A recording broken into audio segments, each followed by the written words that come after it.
Cerita kita bangkit di padang mahsyar esok ni, nak kena hisap amalan, nak tunggu turn ni di padang mahsyar ni.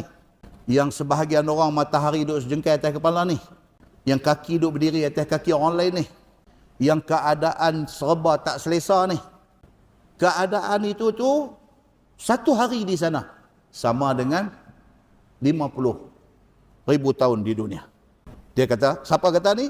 Dalam Quran Allah kata, fi yaumin kana miqdaruhu khamsina alfa sanah. 50,000 tahun.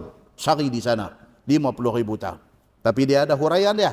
Dia kata pada hari kiamat esok, yang ada kadar satu harinya 50,000 tahun dengan kiraan hari dunia. Itu nisbah kepada orang kafir. Kesusahan yang dia tanggung di padang mahsyar tu, dia rasa nak habis sehari tu macam 50,000 tahun. Macam kita lah, kita duduk atas dunia ni. Sat ya tahu malam, sat ya tahu malam. Pasal apa? Pasal kita orang bebas. Hak lagi rasa lambat ni apa tuan-tuan? Banduan yang duduk dalam penjara. Oh, yang tu lagi lambat tuan-tuan. Ya Allah. Dia kena hukum apa dia? Penjara 20 tahun.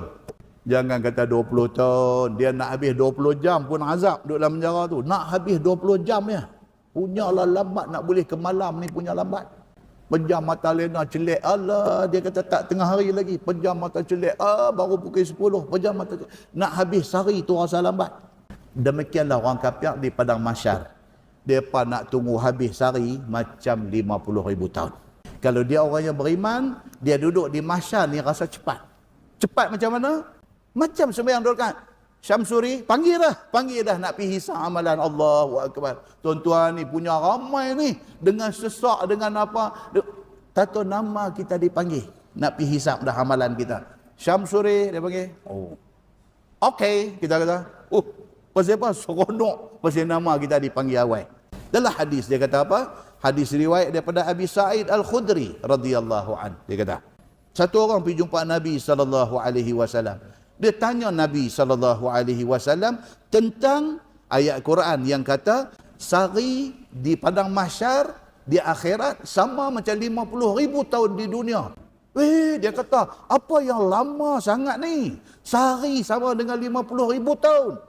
Nabi kata, demi Allah, Tuhan yang nyawa aku, Tuhan duk pegang. Nabi kata, sesungguhnya bagi orang yang mukmin, orang yang beriman, masa tu cepat. Sehingga kan masa tu macam sembahyang fardu yang dia buat di atas dunia. Kalau dia beriman, senang dia macam mana? Senang dia di mahsyar cepat. Cepat macam mana? Macam satu sembahyang fardu yang dia buat di atas dunia.